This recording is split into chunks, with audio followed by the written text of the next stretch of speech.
Good evening. आशा करता हूँ आवाज़ सुनाई दे रही होगी।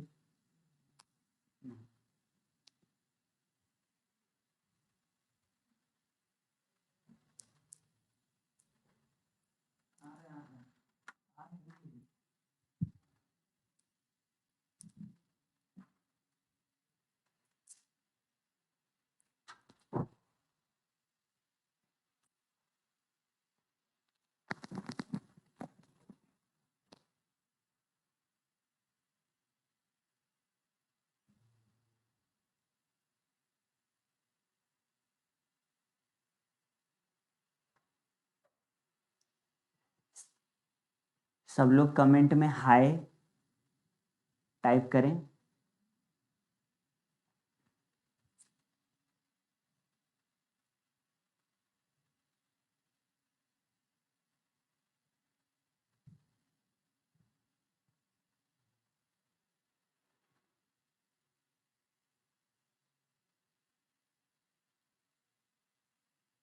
चलिए, थैंक यू।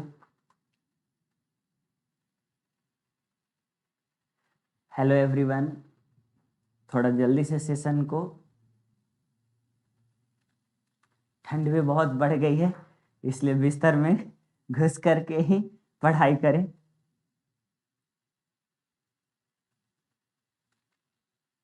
चलिए, आज हम लोग रीजनिंग पढ़ेंगे।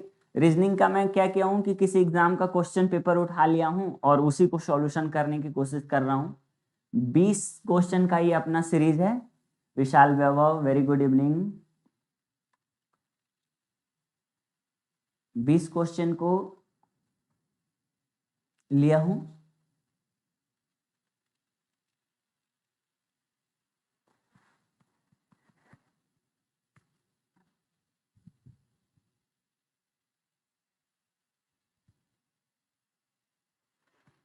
तो चलिए, ये है आपके पास पहला क्वेश्चन। और चूंकि ये क्वेश्चन जो भी है किसी एग्जाम के किसी विद्यार्थी का आईडी से लॉगिन करके क्वेश्चन लिया गया है, इसलिए इसमें आंसर भी साथ के साथ है। जैसे देखिए, जो आंसर है उस पर टिक है, लेकिन आपको इन सब चीजों को इग्नोर करना है। आपको खुद से बना के देखना है कि हाँ ये ठीक है, आंसर है तो ये कैसे है। तो पहला जो हमारा है वो है एक नॉन वर्बल रीजनिंग। यह एक नॉन वर्बल रीजनिंग है, ठीक है। तो नॉन वर्बल रीजनिंग में आपको देखनी है कि इस आकृति के जगह पर व्हाट के स्थान पर क्या आएगा। तो चलिए आइए चेक करते हैं। इस क्वेश्चन में ये दो जो हैं आकृतियां, ये आपस में सिमिलर है और यहाँ की जो दो आकृति है वो सिमिलर होगी। थोड़ा सा मैं इसको छोटा करता हूं।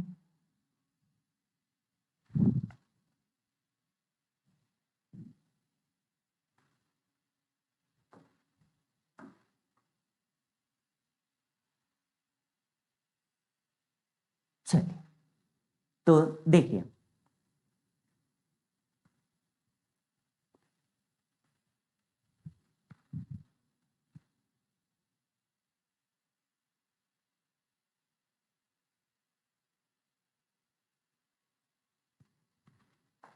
आइए चलिए देखते हैं।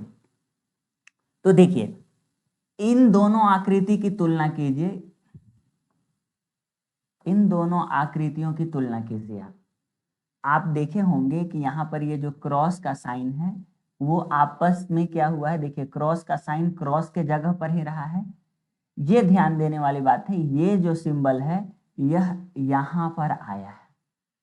तो इस आकृति में जो क्रॉस का साइन है वो क्रॉस के जगह पर ही रहेगा, क्योंकि पहले आकृति में नहीं चेंज हुई है।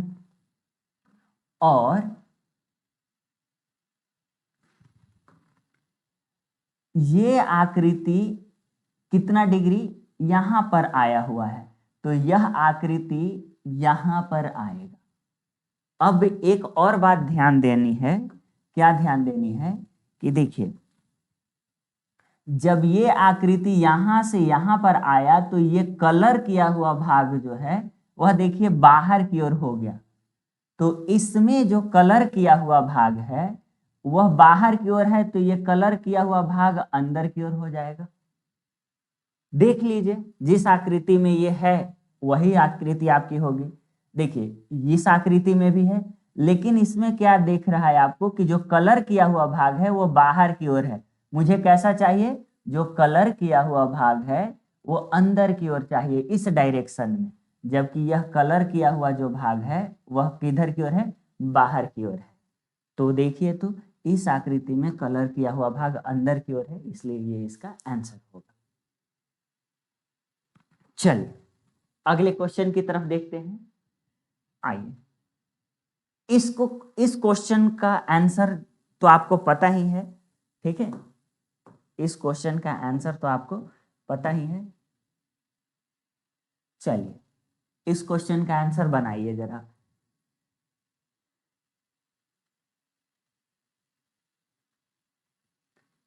मैं थोड़ा देर के लिए सभी क्वेश्चन का आंसर को क्या करता हूं, मिटा देता हूं।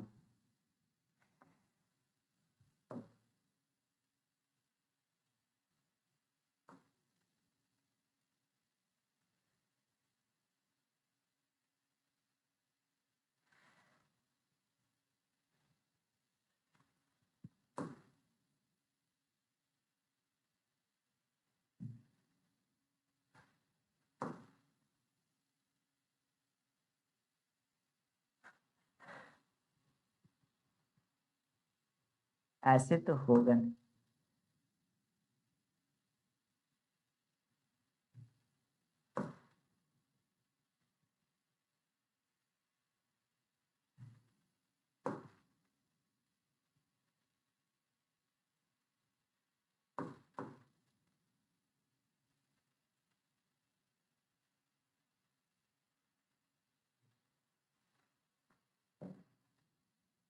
ये तो होगा नहीं।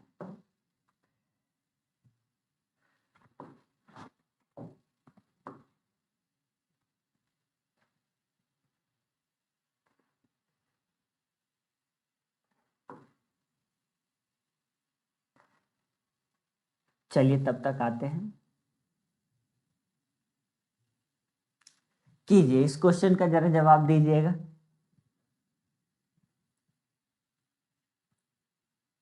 आइए इस क्वेश्चन का जवाब दीजिएगा आप लोग। मुझे आंसर पहले ही इरेज कर देना चाहिए था।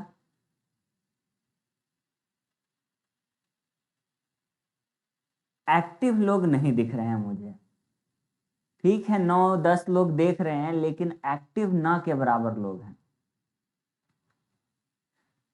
देखिए क्या कहता है, किसी निश्चित कूट भाषा में रैट को 39। आपको क्या करना है, अल्फाबेट एकदम जुबान पे याद होना चाहिए। अल्फाबेट बिल्कुल जुबान पे याद होना चाहिए, तभी काम चलेगा। जरा ध्यान दीजिएगा, रैट को 39 लिखा जा रहा है। कैसे? आर कितने नंबर पे होता है? आर 18 नंबर पे, 1 नंबर पे, और ये 20 नंबर पे। इनको सबको जोड़ लीजिए तो ये हो गया 39। उसी तरह से बियर, BEAR, बियर,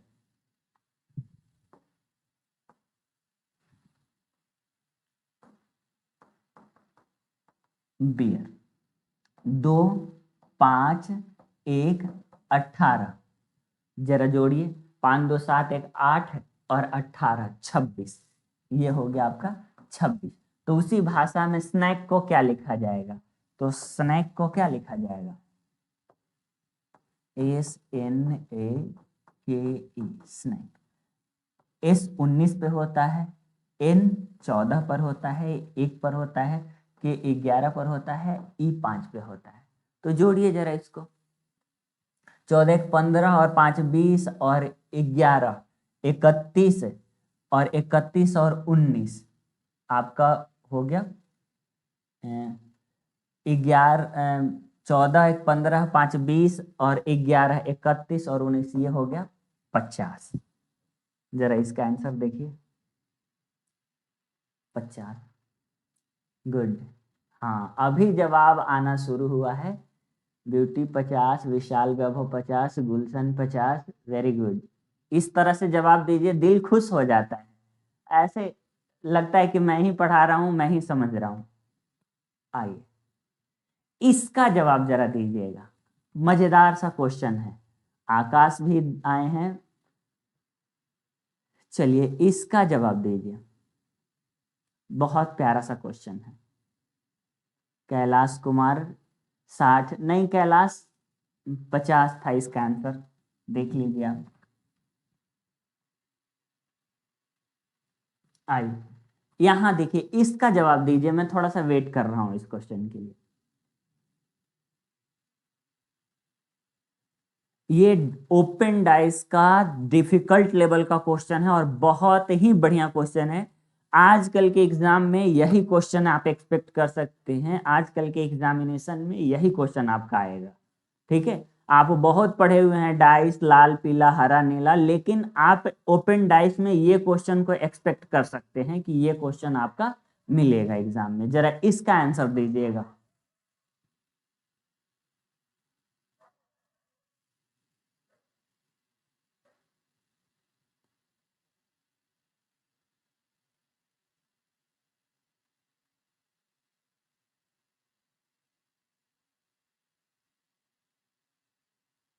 किसी का भी जवाब नहीं आ रहा है इस क्वेश्चन में।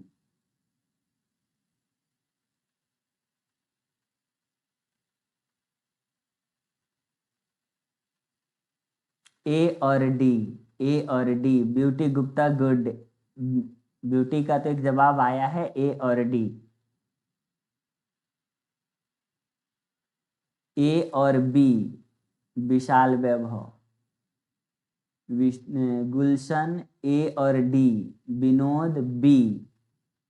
चलिए देखते हैं, आइए सही जवाब पहले एक बार देख लीजिए आप लोग। सही जवाब है ए और डी।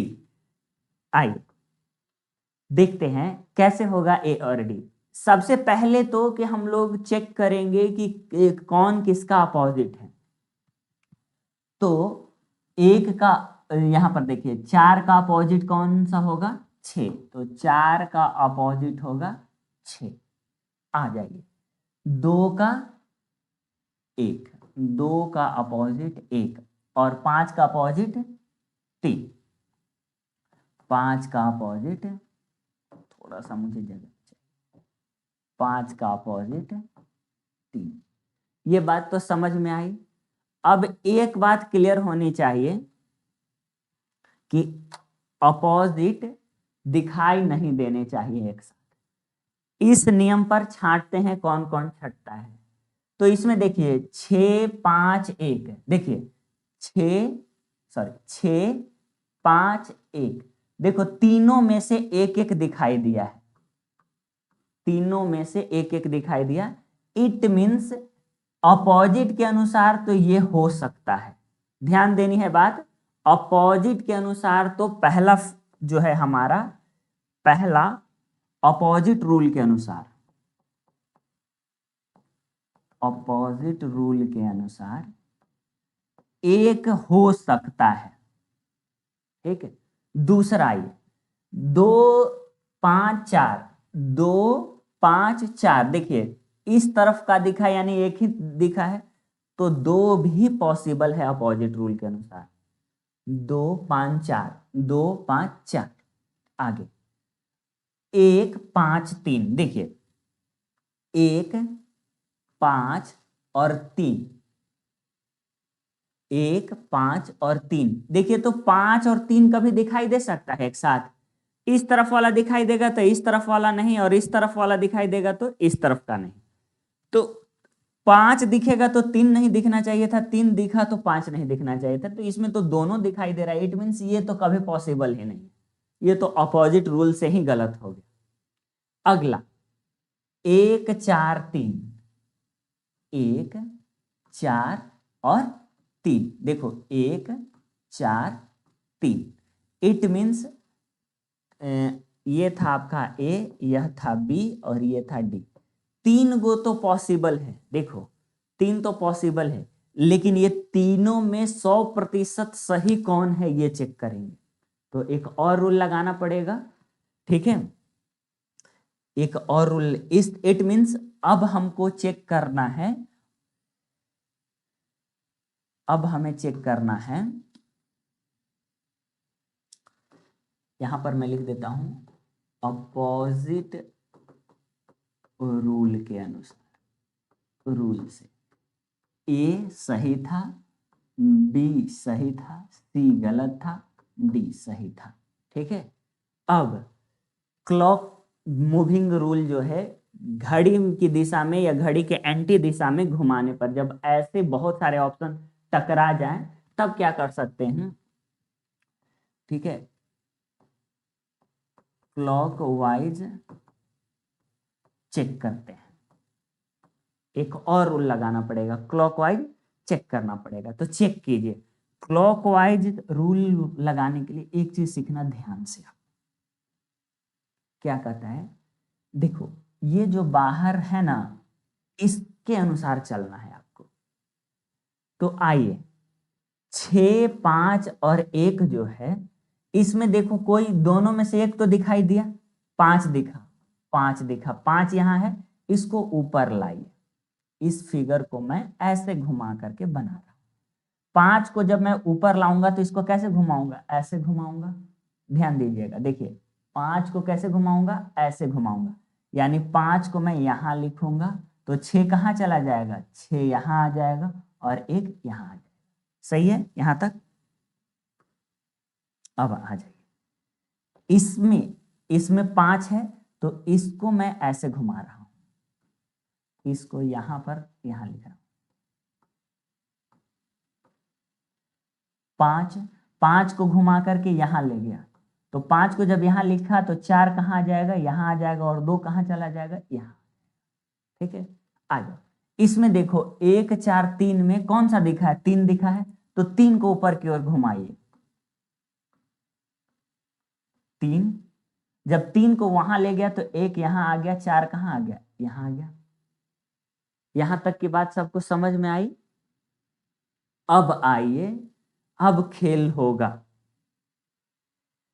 तो चेक कीजिए, सब में 5, 5, 3 जो बाहर की तरफ दिख रहा है उसको मैंने ऊपर लिख दिया है। अब फिगर को भी ऊपर की ओर मूव कराइए, ऐसे इसको भी फिगर को मूव कराना पड़ेगा। तो आइए, इस फिगर में 5 ऊपर है, तो 5 को ऊपर लाने के लिए मैं क्या कर रहा हूं, इस आकृति को ऐसे बना रहा हूं।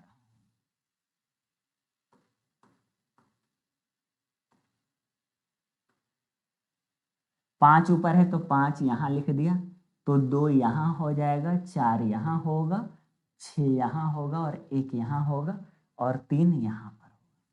चेक कराइए, 5, 5 के बाद देखिए घड़ी के दिशा में ऐसे चल रहा हूं, ध्यान देना। 5 के बाद 6 आना चाहिए, 6 के बाद 1 आना चाहिए, 5 से घड़ी के दिशा में चल रहा हूं। तो देखिए 5, 5 के बाद 6 लिए, पॉसिबल है, 6 के तुरंत बाद 1 रहना चाहिए, तो देखिए 6 के तुरंत बाद 1 है, इट मीन्स यह पॉसिबल है। क्लॉक के अनुसार 1 सही है। आगे आ जाइए, दूसरा फिगर में हम क्या करते हैं, इस बात को एक बार फिर से समझिएगा।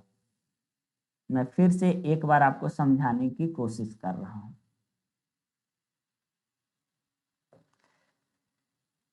5 ऊपर था तो 5 को मैंने ऊपर कर दिया। अब 5 के बाद क्या दिखा, 6, 6 के बाद 1 दिखना चाहिए, तो 5 के बाद मैंने ले लिया 6 को, ठीक है। और 6 के बाद देखिए तुरंत इस डायरेक्शन में है ना, बाएं हाथ के तरफ है, तो बाएं हाथ के तरफ है, तो यह देखिए 6 के बाएं हाथ के तरफ है ना 1, तो ये, तो इट मीन्स यह पॉसिबल है। अगला, अब दूसरा को चेक करता हूं। दूसरा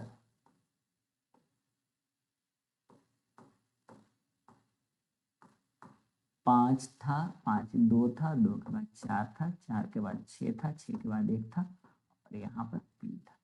5 ऊपर है, 5 ऊपर है, 5 के बाद 2, 5 के बाद 2, ठीक है, 2 के बाद 4, तो देखो तो बाएं हाथ के तरफ होना चाहिए 4, देखो तो 2 बाएं हाथ के तरफ है 6, दाहिने हाथ के तरफ है 4, आपके बाएं हाथ के तरफ 2 के बाएं हाथ के तरफ क्या है 6 है फिगर में, और इसमें क्या है 4 है, तो ये तो गलत हो गया।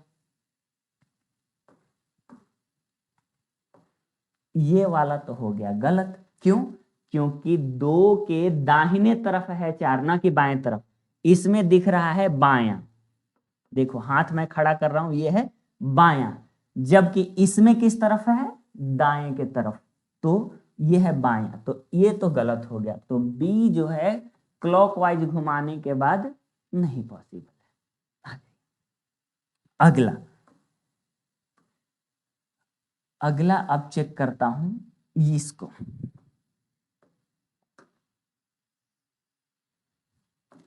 इसमें मैंने 3 को ऊपर रखा है, तो इस फिगर में भी मैं क्या कर रहा हूं 3 को ऊपर रख रहा हूं। 3 के बाद है 6, 6 के बाद है 1, 1 के बाद है 2, 2 के बाद है 4, और यहां पर है 5। 3 से आइए, 3 के बाद 4 के बाएं तरफ है 1, 3 के बाद देखो 4, 4 के बाएं तरफ कुछ नहीं है, तो ये तो घूम करके फिर यहां वाला आएगा ना। दूसरे पेन से मैं इसको ड्रॉ करता हूं, यहां पर तो कुछ है नहीं, तो ये वाला जब ये मुड़ेगा तो यहां पर तो 1 आएगा ना घूमने के बाद, तो 4 के तुरंत बाद 1 आएगा, क्यों? क्योंकि ये घूम करके चला जाएगा यहां, तो 4 के बाद 1 है, तो ये पॉसिबल है। तो सी तो हमारा गलत था, डी क्या हो गया, डी सही है। तो आ जाओ, यहां से सी ऑप्शन कट गया, यहां से बी ऑप्शन कट गया, तो कौन सा होगा, ए और डी होगा इसका आंसर। इसीलिए, और यही क्वेश्चन आप एग्जामिनेशन हॉल में एक्सपेक्ट कर सकते हैं। ये क्वेश्चन एग्जाम में आने वाला क्वेश्चन है, आजकल के एग्जाम में यही क्वेश्चन आ रहे हैं। क्या सबको बात समझ में आई? कृपया कमेंट में हाँ लिखिए।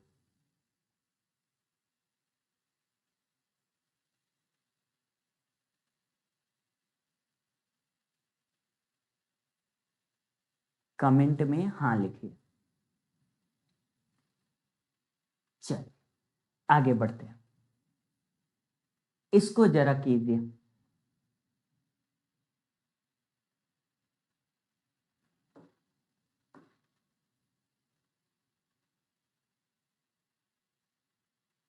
चलिए,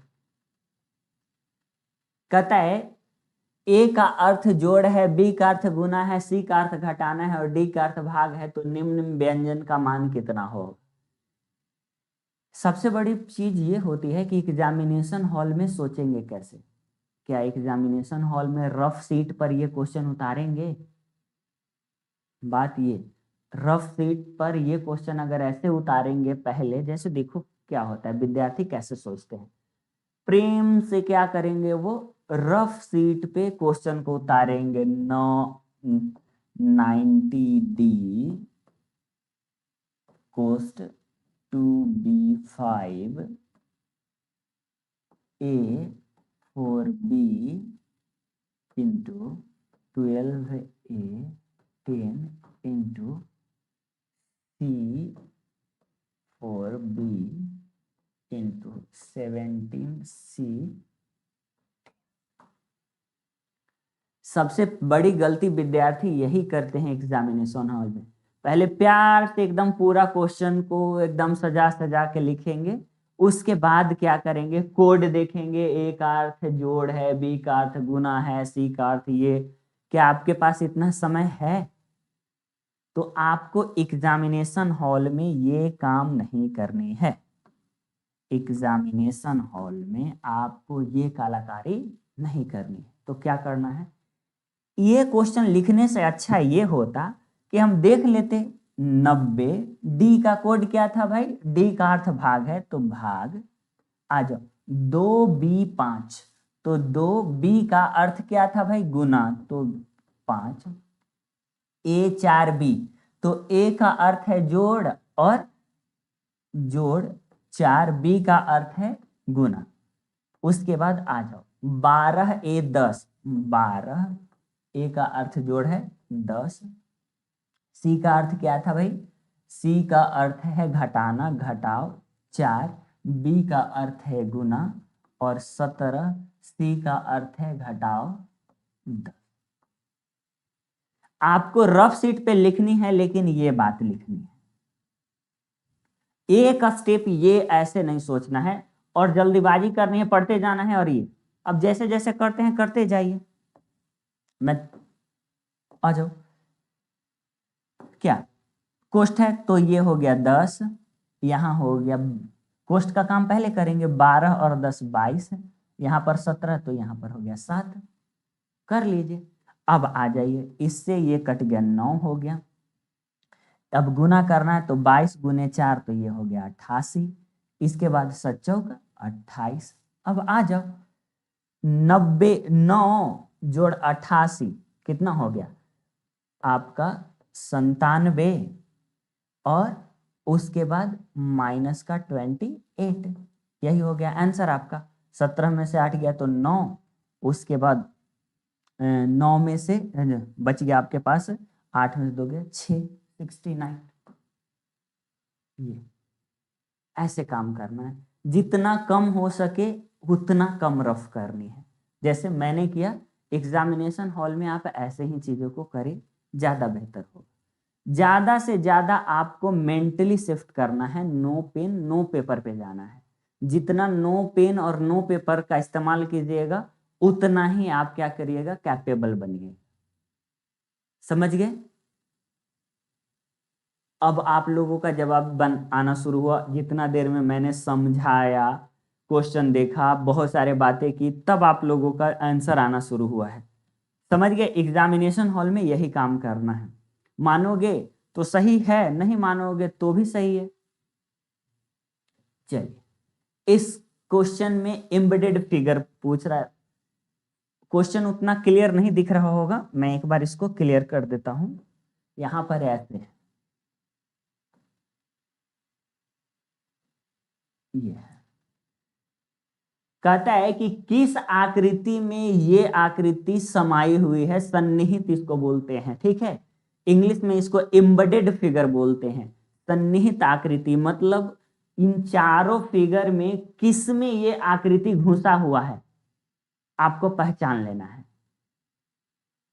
तो आपको दिख रहा होगा कि इस फिगर में देखो, यहां से यहां और ये,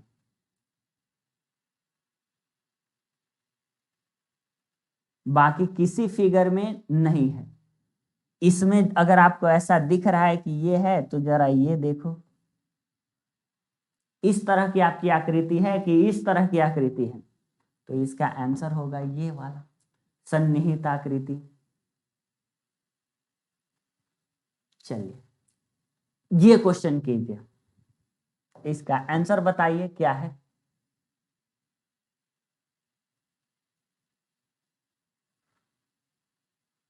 जल्दी से बताइए, आंसर वैसे दिख चुका है हल्का सा।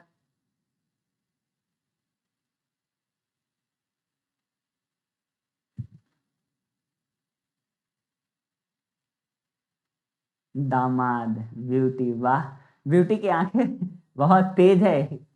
बना के आपने जवाब दिया ब्यूटी, या देख करके जवाब दिया?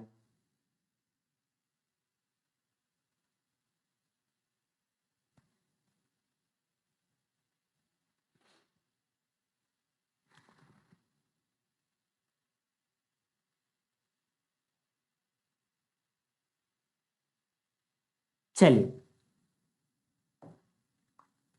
देखते हैं इस क्वेश्चन को। कहता है कि अरुणिमा ने साहिल से कहा, तो जहां पर भी मैं आएगा वहां पर होगा अरुणिमा, और जहां पर भी तुम आएगा वहां पर होगा साहिल। कहां से आएगा ये, जब क्वेश्चन कर अरे जब कॉन्सेप्ट सीखेंगे तब। तो यहां पर मैं लिख रहा हूं साहिल, यहां पर आएगा साहिल और यहां पर आएगा अरुणिमा। आ जाइए, साहिल के साले की इकलौती बहन, यहां से लेकर के यहां तक के वर्ड के लिए आ जाइए। साला का बहन या तो साली होगी, नहीं तो पत्नी होगी। साला का बहन दो चीज हो सकती है, या तो साली होगी नहीं तो पत्नी होगी। साली पॉसिबल तब होती जब एक से ज्यादा बहनें होती। यहाँ पर साफ साफ कह रहा है कि एक एक गो बहनें हैं भाई, तो साली तो होने से रहा, ठीक है, साली तो निकल गई हाथ से। अब साहिल के साले की इकलौती बहन यानी इतना का मतलब हो गया पत्नी। समझिए बात को।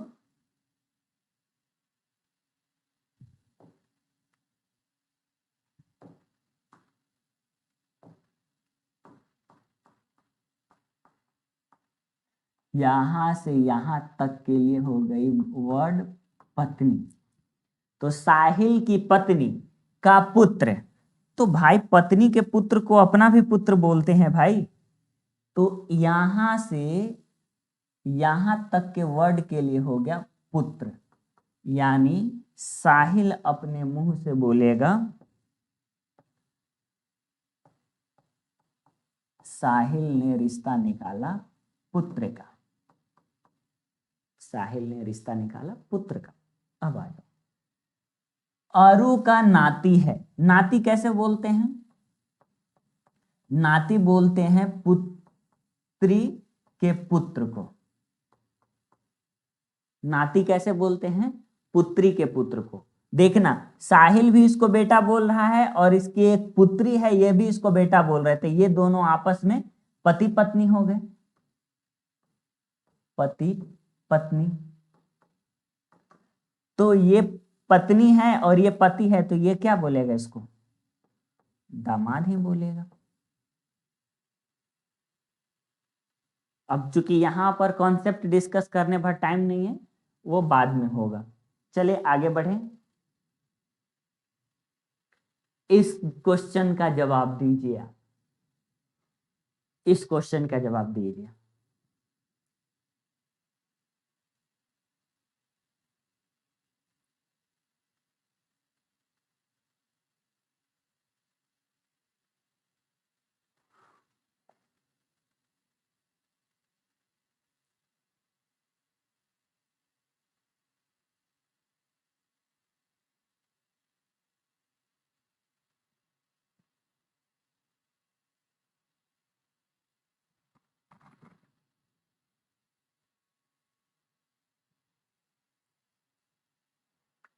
पांच मित्र ए बी सी डी और ई एक सीधी पंक्ति में बैठे हैं। ए और बी एक दूसरे के बगल में बैठे हैं। बी और ए, चलिए देखिए इस क्वेश्चन को।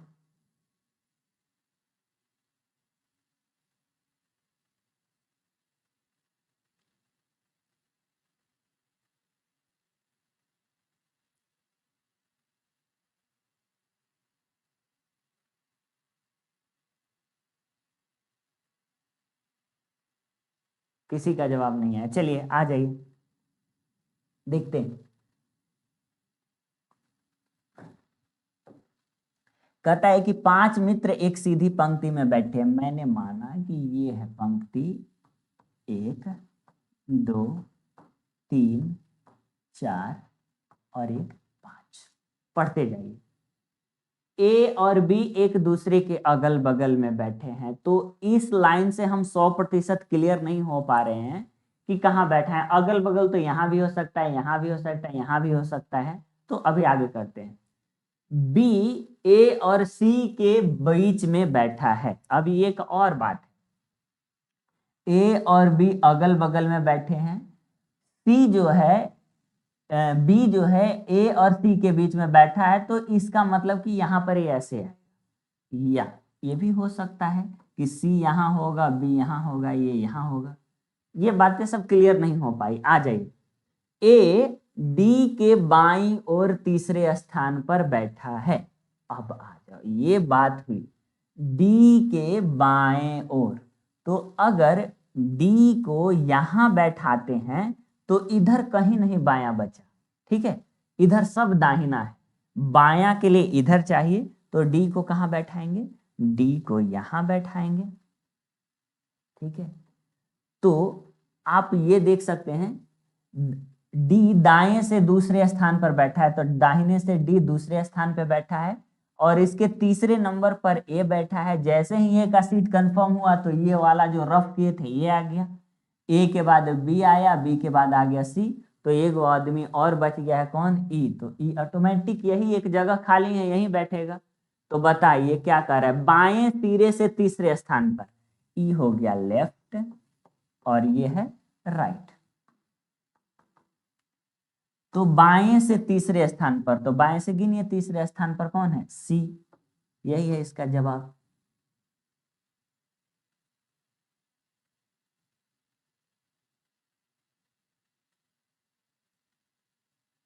चलो विश्वरंजन, बी राइट से चौथे पोजीशन पे है, गुड। बी राइट से चौथे पोजीशन पे है, ये भी बात सही है। सी थर्ड पे है राइट से, सी राइट से भी थर्ड पे है और लेफ्ट से भी थर्ड पे है।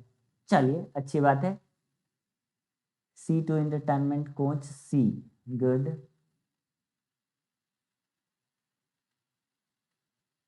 चलिए आगे।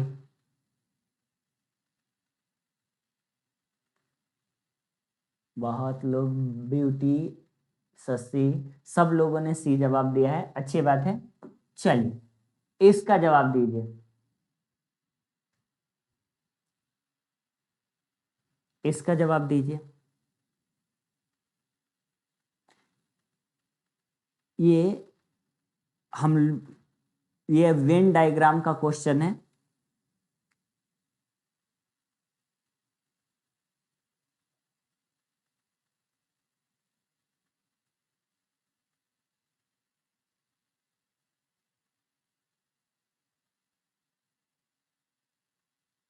इसको सेट थ्योरी भी मान सकते हो आप, सेट।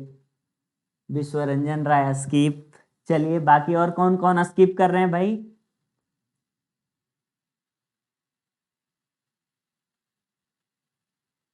कॉन्सेप्ट नहीं पता है, कोई बात नहीं, आज पता हो जाएगा। बिल्कुल आसान सा ये क्वेश्चन है।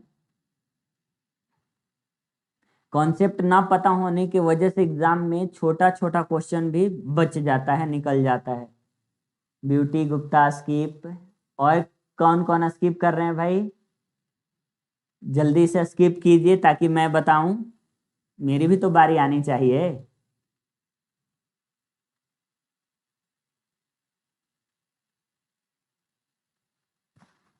आइए, कहता है कि 214 कर्मचारियों वाले एक संगठन में 120 ने क्ले मॉडलिंग में भाग लिया और 130 ने पोस्टर मेकिंग में भाग लिया। 36 कर्मचारी दोनों में भाग लिए, क्ले मॉडलिंग में भी और पोस्टर मेकिंग में भी। तो प्रत्येक कर्मचारी कम से कम 2 गतिविधि में से एक में भाग लिया है, तो कितने कर्मचारियों ने केवल पोस्टर में भाग लिया? आज मैं इसको वेन डायग्राम मेथड से बना रहा हूं। ये इसको मैं मानता हूं क्ले और इसको मान ले रहा हूं पोस्टर। सभी लोग ध्यान से समझेंगे, इसमें डेटा फिल करने का जो आईक्यू है वही इस क्वेश्चन को कर देता है। कैसे क्या करना है? कभी आपको 2 फिगर पे बनेगा, कभी ये 3 पे भी बनेगा। तो ध्यान देना है, फिल जो है वो जो सब में कॉमन होगा वहां से करनी है। जो सब में 3 डेटा है तो यहां से होगा, 2 डेटा है तो फिलिंग कहां से होगी? यहां से होगी। बात यहां तक समझ में आई? शशि रंजन ने 48 आंसर दिया है। चलो देख लेता हूं क्या है इसका। तो आइए, अभी तो हमारा 2 पे है, तो ये 2 पे बात करते हैं।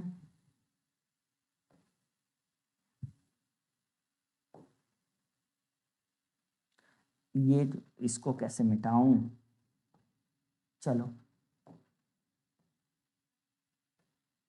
चलो पूरा ही मिटा लेता हूं यार, इतना क्या करना।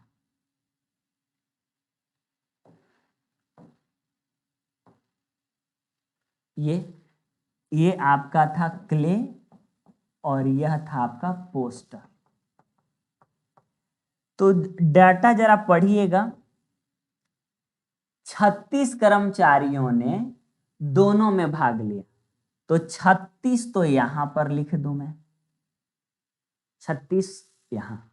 अब आइए, 120 ने क्ले में भाग लिया। क्ले का ये वाला भाग है, ये वाला भाग है क्ले का। क्ले का ये वाला भाग है। तो 136 में से 120 में से 36 तो यहाँ आ गया, तो ये इस जगह पे क्या लिखूं मैं, इस जगह पर 120 घटाओ 36 लिखता हूं। यहाँ पर मैं लिखता हूं 120 घटाओ 36, बट इट मीन्स यहाँ पर मैं लिख सकता हूं 40, तो 84। ठीक है, यहाँ पर अब क्या लिखूं, यहाँ पर 130 ने पोस्टर मेकिंग में भाग लिया, तो इसमें 130 घटाव का 36, तो इट मीन्स ये इसमें कितना हो गया 94।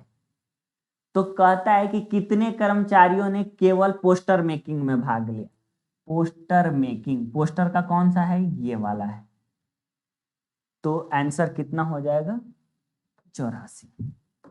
देख लो, 94 देख लो। सबको बात समझ में आ गई।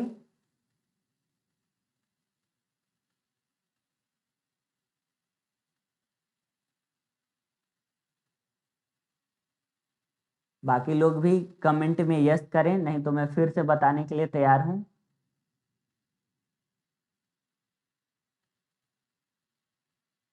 सब लोग कमेंट में हाँ का जवाब दीजिए यदि आप समझ गए तो, नहीं तो मैं फिर से समझाऊंगा ये। Vikas yes sir, Vinod yes sir. चलिए, अगर कभी दिक्कत हो तो कॉन्सेप्ट का जब मैं क्लास लूंगा, ये चूंकि प्रैक्टिस सेशन है, काफी 2-3 दिनों से मैं, मेरी तबीयत थोड़ी खराब चल रही थी, आंख में प्रॉब्लम था, इसी के वजह से मैं क्लास नहीं ले रहा था। ठीक है, अब थोड़ा ठीक है तो मैं क्लास ले रहा हूं। चलिए आगे देखते हैं। ये तो आपको जीके जीएस पर आधारित क्वेश्चन है। गति को स्पीडोमीटर से नापते हैं तो वायु दाब को किस चीज से नापते हैं। अगर ये आपको पता होगा, जीके जीएस का ये क्वेश्चन है, इसका कोई कॉन्सेप्ट नहीं है। अगर याद होगा तो बनाइएगा, नहीं याद होगा नहीं बनेगा ये। तो गति को स्पीडोमीटर से, उसी तरह से वायु दाब को बैरोमीटर से मापते हैं, तो इसका जवाब होगा बैरोमीटर। ठीक है, इसमें कोई कॉन्सेप्ट वाली बात है नहीं है।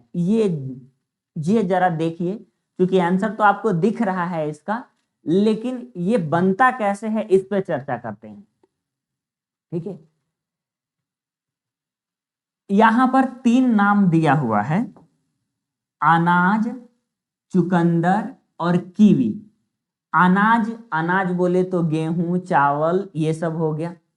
चुकंदर एक सब्जी है, यह एक सब्जी है। और कीवी क्या है, एक फल है। तो अनाज का अलग ग्रुप होता है, सब्जी अलग होता है, फल अलग होता है। तो इट मीन्स ये तीनों जो हैं एक दूसरे से बिल्कुल अलग अलग है। अनाज अलग चीज है, ठीक है, ये अनाज है, ये सब्जी है, और ये क्या है, फल है।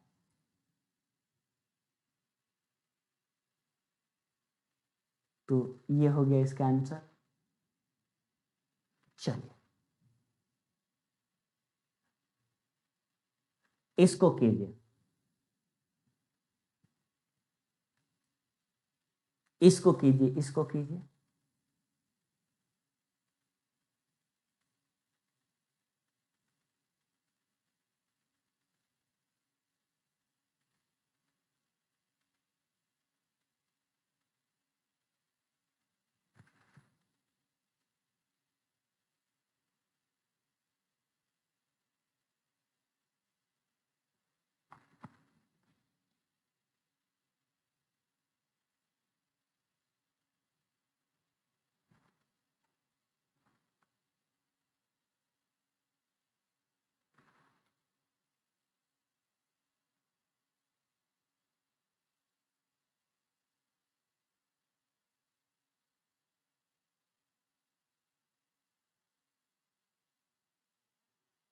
देखिए,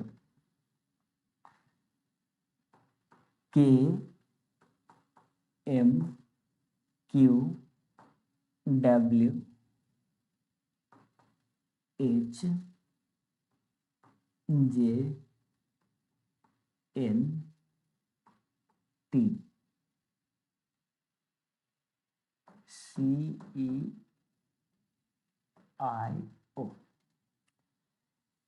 देखिए अल्फाबेट पे कोई भी प्रॉब्लम रहे तो सबसे पहले अल्फाबेट से उसको गणितीय विधि में लिख लीजिए, क्योंकि अल्फाबेट में क्वेश्चन समझ में नहीं आती है तो उसको गणितीय विधि में लिखिए।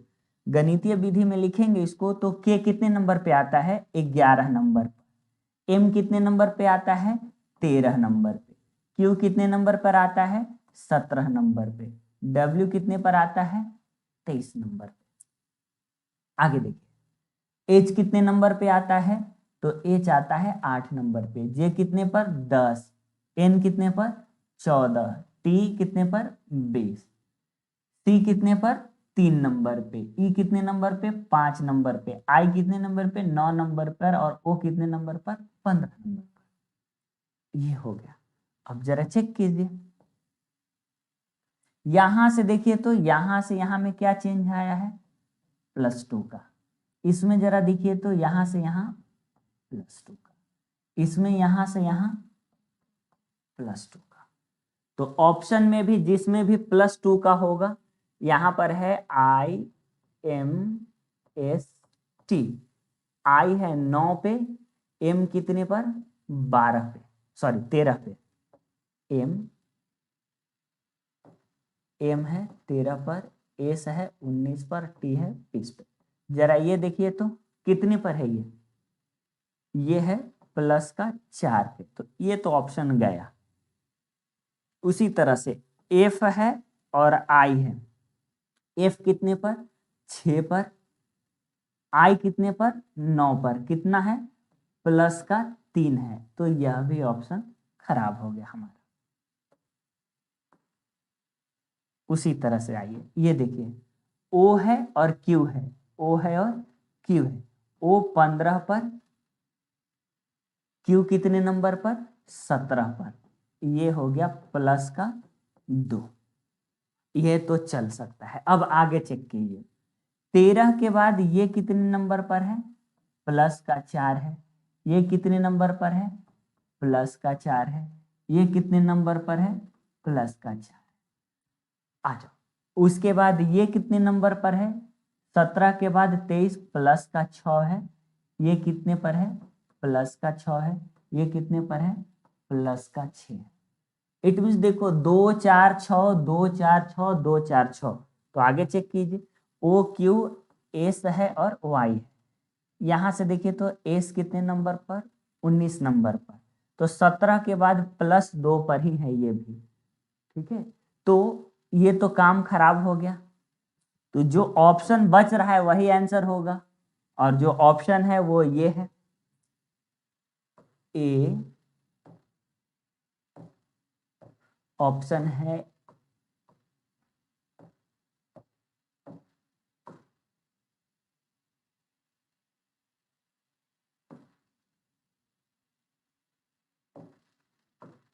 ACGM। ए 1 पर, 3 पर, जी हो गया आपका 7 पर, एम हो गया 13 पर। देखिए +2 है, +4 है, +6। ये होगा। कॉन्सेप्ट की चर्चा कॉन्सेप्ट वाले क्लास में, प्रैक्टिस वाले क्लास में एकदम नहीं। चलिए ये देखिए, ये कीजिए। सिलोजिज्म तो मैं बिल्कुल तगड़ा पढ़ाता हूं। इस इसको जरा देखिए। एक बार जो बच्चे मेरे से सिलोजिज्म पढ़ जाते हैं वो सिलोजिज्म के दीवाने हो जाते हैं। वो क्वेश्चन में ढूंढते फिरते हैं कि कहाँ है सिलोजिज्म, और उसको नोच नोच के खाते हैं। तो आइए जरा इसको कीजिए।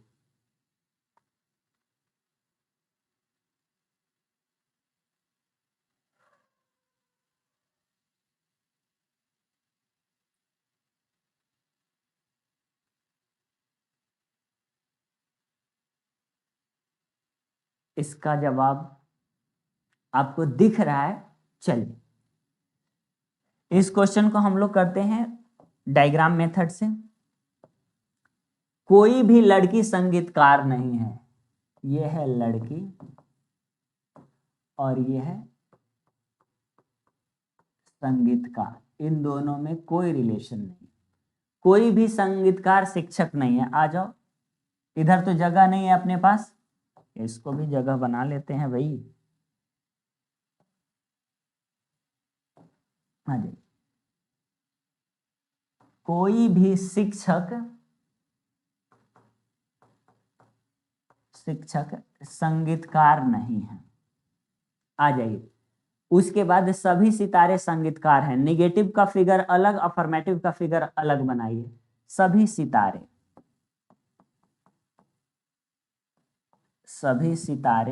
संगीतकार हैं। चलिए, अब जरा ढूंढिए तो संगीत के साथ सितारा शब्द जुड़ा हुआ है, तो संगीत का जिस जिस के साथ प्रॉब्लम होगी, सितारा का भी उसके साथ प्रॉब्लम चलेगा भाई। क्योंकि संगीत के घर का सदस्य है सितारा, तो संगीत का अगर लड़ाई किसी से है तो सितारा का भी उसके साथ लड़ाई चलेगा।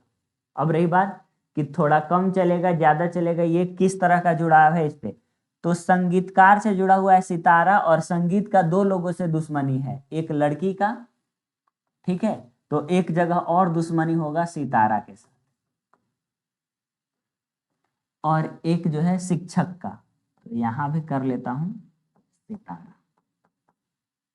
अब देखिए, संगीत के साथ सितारा ऑल में जुड़ा हुआ है, इसलिए इसका भी जो होगा ऑल में लड़ाई होगी। ऑल बोले तो ऑल का अपोजिट नो, तो अब कर लीजिए। कहता है कोई भी सितारा लड़की नहीं है, कोई भी सितारा लड़की नहीं है। सही है भाई,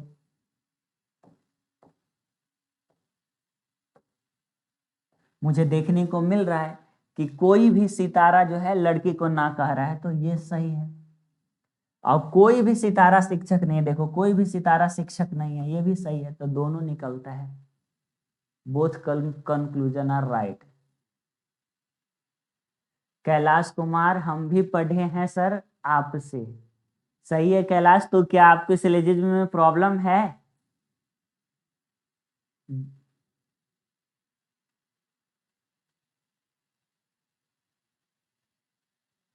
चलिए आगे, सबको ये बात समझ में आई? जो पढ़े होंगे उनको तो समझ में आई होगी, जो नहीं पढ़े होंगे उनको एक भी बात समझ में नहीं आ रही है, तो आप मेरा कॉन्सेप्ट का वीडियो का इंतजार कीजिए। चलिए, इस फिगर को देखिए, देखिए ये है मिरर लगा हुआ है, तो मिरर में आप देखे होंगे, आपको अक्सर पढ़ने को मिला होगा कि मिरर में अपोजिट फिगर बनता है, ठीक है, मिरर में अपोजिट फिगर बनता है। इन सब चीजों को भूल जाइए, एक चीज याद रखिए, आपके सामने अगर ऐनक लगा हुआ है और आपकी हाथ ऐसे है, तो जो नजदीक होता है चीज मिरर में उसकी फिगर नजदीक बनती है, जो दूर होता है चीज वो फिगर दूर बनती है। सपोज अगर आपका हाथ ऐसे है, ऐसे है, तो देखो इसका फिगर पहले बनेगा और मेरे सिर का फिगर बाद में बनेगा। ये तो बात क्लियर है। मिरर में ये वाला पहले बनेगा, ये चीज बाद में बनेगा, तो इसी को याद रखना है कि मिरर में नजदीक का फिगर नजदीक बनता है और दूर का फिगर दूर बनता है। तो आइए, इसमें ये आकृति ऐसे है, ठीक है,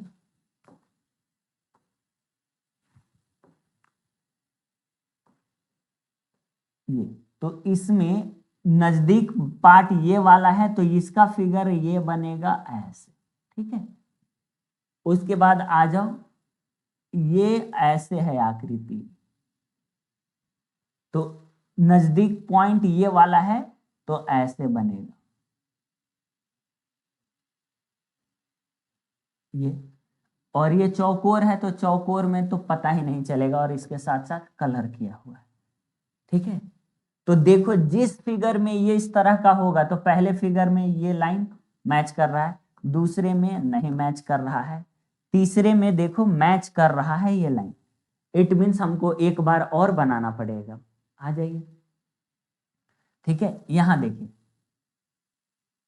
इसका फिगर यहां बनेगा, गुना का फिगर यहां बनेगा, और ये जो है वृत्त है, ये ऐसे है, ये ऐसे बनेगा। इसमें भी देखो उसी तरह से बनाए हुए हैं, यानी दूसरा लाइन भी पास कर गया। तीसरा लाइन चेक करते हैं। तीसरा लाइन में एक गड़बड़ है, ये देखो, ये नजदीक है तो ये नजदीक बन गया, ये इस तरह से है। इसमें देखो नीचे की ओर बना दिया है, ये जो मुंह जो है वो नीचे की ओर बना दिया, इसलिए ये गलत हो गया। तो हमारा जो है पहला फिगर ये सही है। आगे इसको जरा देखिए, इस क्वेश्चन को, डिक्शनरी से है ये सवाल।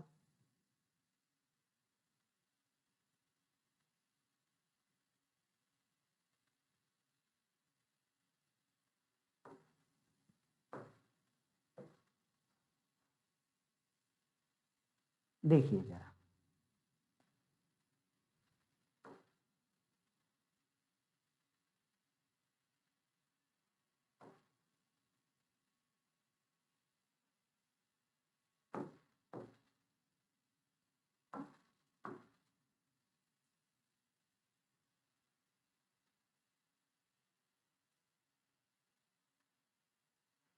इसका आंसर देखिए,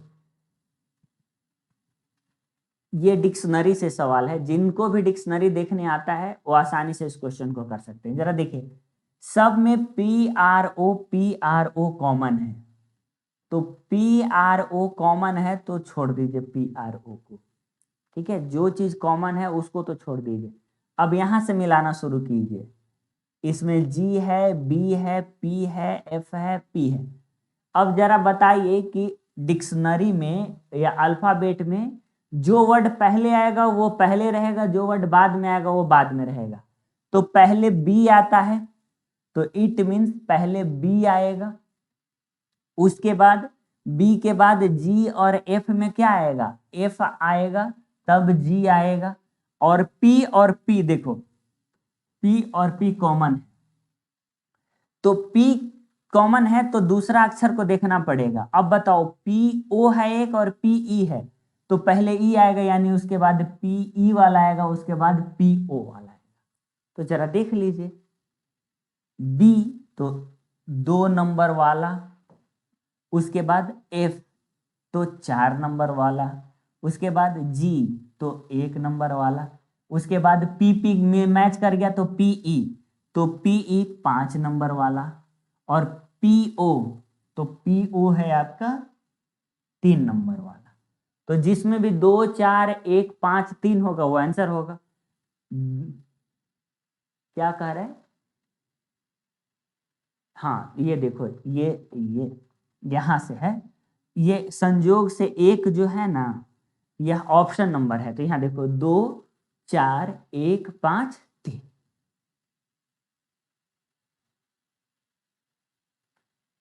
डिक्शनरी में भी वर्ड ऐसे ही ढूंढा जाता है। सपोज आपको ढूंढना है एलिफेंट, तो डिक्शनरी में सबसे पहले ई पर जाइए, ई के बाद पेज देखिए कि एल कहाँ से शुरू होता है, तो एल पे जाइए, तब ई एल से मीनिंग देखना शुरू कीजिए, और उस पेज में आपको डिक्शनरी में मिलेगा एलिफेंट।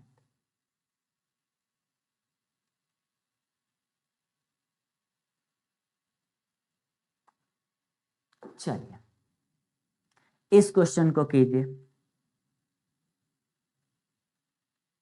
चूंकि आंसर दिख रहा है तो कर तो लोग ही आप। कल से मैं क्या करूंगा, इन्हीं सबको टाइप करवा दूंगा मैं, ताकि आपको आंसर पता न लगे। आइए ध्यान दीजिए, बहुत सारे आप लोगों को पढ़ाए होंगे बहुत तरह के नियम से। इसमें आपका क्वेश्चन ये है, जेड खाली स्थान, यू एम खाली स्थान ए, एफ खाली स्थान एम खाली स्थान ए, डबल खाली स्थान एम। देखिए जरा देखिए, तो एम यहां दिख रहा है, तो एम के पहले क्या है, यू है।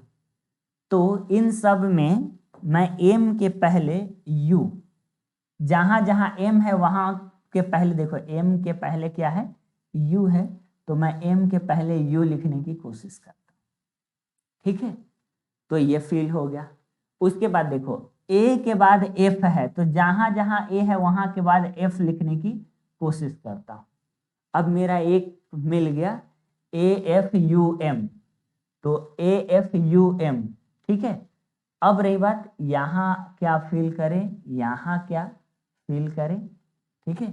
अब जरा ये तो देख लो कि लास्ट में 2 भरा है यू एफ, देखो तो यू एफ इससे भी पकड़ा गया, ये एक यहां पर भी है यू एफ। अब रही बात कि अब इसके बाद कैसे भरे, तो आ जाइए और कुछ बनाने की कोशिश करते हैं, ठीक है। एक इसमें कहीं पर भी मुझे जेड दिख रहा है, तो मैं क्या करता हूं, जेड फिल करके और बनाने की कोशिश करता हूं। Z A F U M, Z A F U M, यही बनाने की कोशिश करता हूं। तो देखो यहां भी भरूंगा, तो Z A F U M, तो यहां देखो जेड, जेड के बाद ए के बाद एफ के बाद यू एम, यानी हमारा Z A F U M का ग्रुप बना। तो यही हमारा आंसर हो गया। एक लोग क्या करते हैं, अक्षरों को गिन लेते हैं, जैसे 1 2 3 4 5 6 7 8 9 10 11 12 13 14 15। तो 15 कैसे बनता है, 15 बनता है 5 गुने 3 से।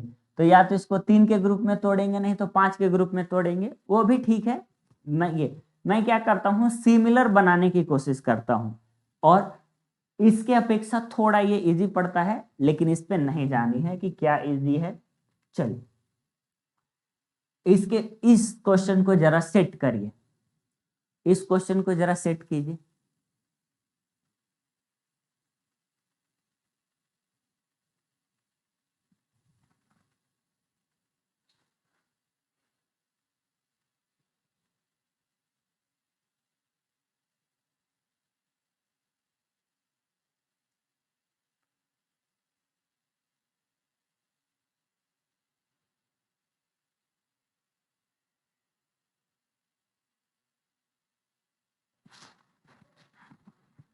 आइए, कहता है कि P Q R S T और यू 2 पंक्तियों में बैठे हैं, प्रत्येक पंक्ति में 3 मित्र बैठे हैं। तो देखो 2 पंक्ति है, तो इसमें कहीं पर भी नहीं बोला है कि दोनों एक दूसरे की ओर आमने सामने बैठे हैं। तो आमने सामने नहीं बैठे हैं, तो हम किसी भी प्रकार से इसको बना सकते हैं हम लोग। तो मैंने इसे क्या किया, इस तरह से खींच लिया। आ जाइए, कहता है कि टी यहां से एस किसी भी पंक्ति में सिरे पर नहीं बैठा है। इट मीन्स एस यहां नहीं बैठ सकता है, एस यहां नहीं बैठ सकता है, एस यहां नहीं बैठ सकता है, एस यहां नहीं बैठ सकता है। एस या तो यहां बैठेगा, नहीं तो यहां बैठेगा। तो इसको तो हम लोग चलिए एस किसी में भी एक बीच में बैठा दिया। आपका इच्छा यहाँ है तो यहाँ बैठा दीजिए, मेरा इच्छा यहाँ था यहाँ बैठा दिया, इससे कोई गड़बड़ होने वाली बात नहीं। कहता है टी आर के बगल में बैठा है और आर और यू विकर्णता एक दूसरे के सामने बैठे हुए हैं। अब रही बात कि यू अगर यहाँ बैठेगा तो आर यहाँ बैठेगा, यू अगर यहाँ बैठेगा तो आर यहाँ बैठेगा। ये बात 100% क्लियर नहीं हो रही है, इसलिए आगे बढ़िए। पी यू के बाईं और दूसरे स्थान पर बैठा है। कहता है पी यू के बाईं और दूसरे स्थान पर बैठा है। इस बात से तो एक बात समझ में आई कि आर और यू दोनों अलग अलग में हैं, आर और यू एक दूसरे के अलग अलग हैं। तो मैं क्या कर रहा हूं, यू को यहां बैठा रहा हूं, और पी जो है इसके बाईं ओर, यानी बाईं और दूसरे स्थान पर, तो पी यहां बैठा दिया। उसके बाद आ जाइए, जब यू यहां बैठा तो आर यहां बैठेगा, आर जैसे ही बैठा तो आर के बगल में टी बैठा है, तो टी को यहां बैठा दिया। अब एक ही जगह बच रहा है और एक ही आदमी भी है। कौन सा आदमी है, क्यू, तो क्यू यहां सेट हो गया। कहता है कहता है कि 3 समान पंक्ति में कौन बैठे हैं, तो इस पंक्ति में पी एस यू बैठा है, इसमें आर टी क्यू बैठा है। तो देखिए P S U R T Q, ये है।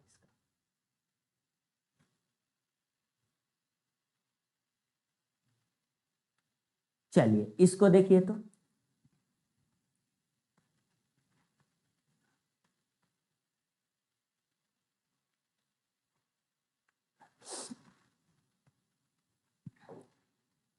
आइए जरा यहाँ देखिए HKN है, उसके बाद है KOS। सबसे पहले आइए, मैंने क्या बोला, जहां भी अल्फाबेट दिखे उसको सबसे पहले गणितीय विधि में लिख लीजिए। H बोले तो 8, K बोले तो 11, N बोले तो 14, K बोले तो 11, O बोले तो 15 और S बोले तो 19।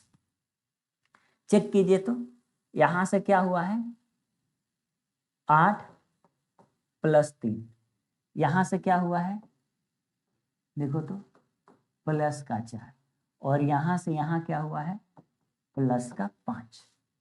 एक तरीका तो मुझे मिला, जरा इसी पे चेक करते, कोई जरूरी नहीं कि इस पे से ही सही होगा, चेक करने की चीज है। अब अगला है MPS। M बोले तो 14, P बोले तो 16, S बोले तो 19। जो दूसरा लेटर था ये कितने पर था, +3 पे गैप था, तो 14 और +3, तो यहाँ पर हो जाएगा 14 और 3 17। ठीक है, तो P कितना पर है, 16 पे है।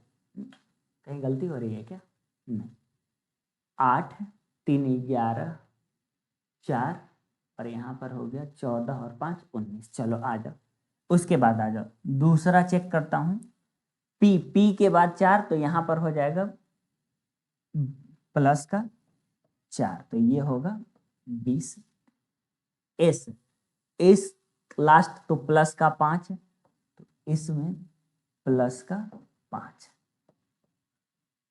गलत हो रही है एक जगह, यहाँ पर M का जो है वो 13 होता है, ना कि 14 होता है।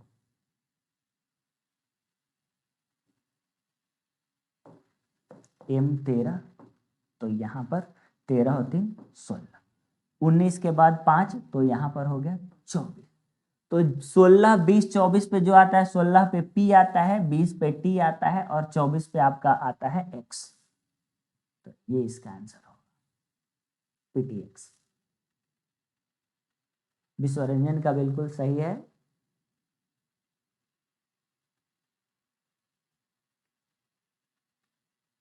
चलें आगे बढ़ते हैं। इसमें से असंगत को छाटिए। इस चैप्टर का नाम है ऑड मैन आउट, विषम को छाटिए, इंग्लिश में बोलते हैं ऑड मैन आउट। तो ऑड मैन आउट का ये क्वेश्चन है, जरा इसको कीजिएगा। ठीक है ये आंसर दिख रहा है, लेकिन कुछ ना कुछ तो नियम रहा होगा ना, वो नियम का पता कीजिए कि कैसे हुआ ये।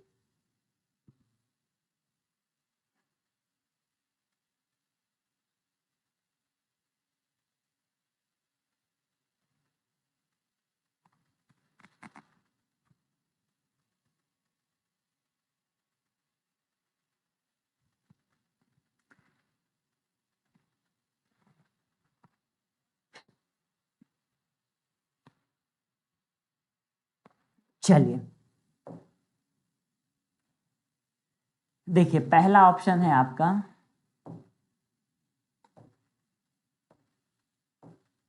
पहला ऑप्शन है HQZ। H बोले तो कितना 8, Q बोले तो 17, Z बोले तो 26, DMV, D बोले तो 4 5 4 और M बोले तो 13, V बोले तो 21 22, TUV, V बोले तो 22। आ जाओ, उसके बाद है HQ और Y। H बोले तो 8, Q बोले तो 17, Y बोले तो 25। अगला है BKT, BKT,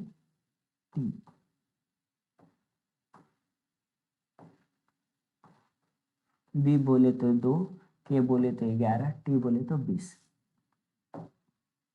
चेक कीजिए, 8 8 से 17 होने में कितना हुआ है, प्लस हुआ है 9। ठीक है, 17 से 26 होने में क्या हुआ है, प्लस हुआ है 9। उसी तरह से 9 से 13 होने में क्या हुआ है, प्लस हुआ है 9। 13 से 22 होने में कितना हुआ है, प्लस हुआ है 9। इसमें भी जरा देखिए, 2 से 11 होने में प्लस हुआ है 9 और 11 से 20 होने में प्लस हुआ है 9।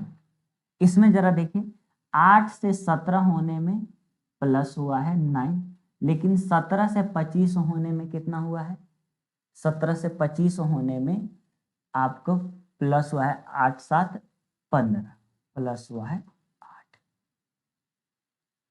तो ये है विषम, ये अलग है, बाकी सब जो है सेम ग्रुप का है। क्वेश्चन धुंधला दिख रहा है, ओके। अभिषेक कुमार, क्वेश्चन धुंधला दिखाई दे रहा है, कोई नहीं है अभिषेक, क्वेश्चन को तो मैंने अब लिख दिया। देखिए क्वेश्चन को मैंने लिख दिया, स्क्रीनशॉट लिया हुआ क्वेश्चन है, इसके वजह से प्रॉब्लम है। चलिए इसको जरा देखिए, ये है पेपर फोल्डिंग।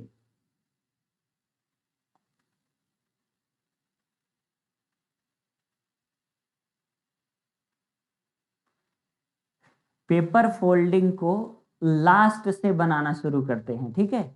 पेपर फोल्डिंग वाले क्वेश्चन को लास्ट से बनाना शुरू करते हैं। ये है आपका पूरा कागज, उसके बाद ये डॉट डॉट किया हुआ है, इस इट मीन्स इसको ऐसे मोड़ा है, फिर यहाँ डॉट डॉट किया हुआ है, इट मीन्स इसको ऐसे मोड़ा है, ठीक है।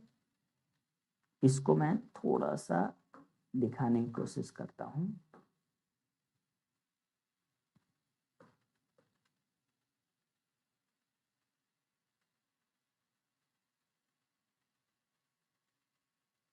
दूसरा चक्कर में यहां से ये ऐसे मोड़ा है, ठीक है।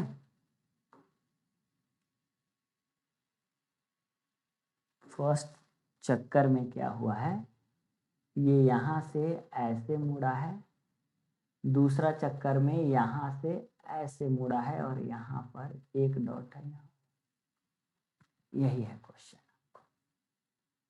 तो इसमें क्या करते हैं, सबसे पहले लास्ट से बनाना शुरू करते हैं। लास्ट पेपर मोड़ने के बाद आपको पेपर कैसा दिखेगा, पेपर मोड़ने के बाद फाइनल आपको पेपर ऐसा दिखेगा, और यहां पर एक छेद करनी है और यहां पर एक चौकोर छेद करनी है। अब जरा ध्यान दीजिएगा, जब लास्ट में आप यहां से ऐसे मोड़े हैं तो खोलिएगा भी लास्ट में वैसे ही, ध्यान देनी है बात, जैसे पेपर को मोड़ा गया है वैसे ही वापस खोला गया है। तो जब वापस खोलिएगा आप तो ये ऐसे आएगा, ठीक है, और ये, अब ध्यान देना है, आप यहां से ऐसे मुड़ा हुआ था, इसको जब ओपन किए तो ये वाला का यहां पर बनेगा एक चौकोर, और इस जब मोड़े थे तो ऐसे खोलेंगे तो यहां पर बनेगा, सही है। अब आ जाइए, दोबारा जो है आप ऐसे खोलिएगा सीधा ये, तो जब इसको खोलिएगा आप तो इसका फेस यहाँ बनेगा, इसका वाला यहाँ बनेगा, इसका इसका वाला यहाँ पर बनेगा और इसका वाला यहाँ पर बनेगा। तो जिसमें ये है वही कर दीजिए आंसर। ऑप्शन नंबर 3 में है तो ऑप्शन नंबर 3 इसका जाएगा, ठीक है। और ये आज का लास्ट क्वेश्चन था, मैंने 20 क्वेश्चन का एक सीरीज बनाया था। फिर से कल हम लोग 9 बजे मिलेंगे, तब तक के लिए गुड नाइट, मिलते हैं कल 9 बजे।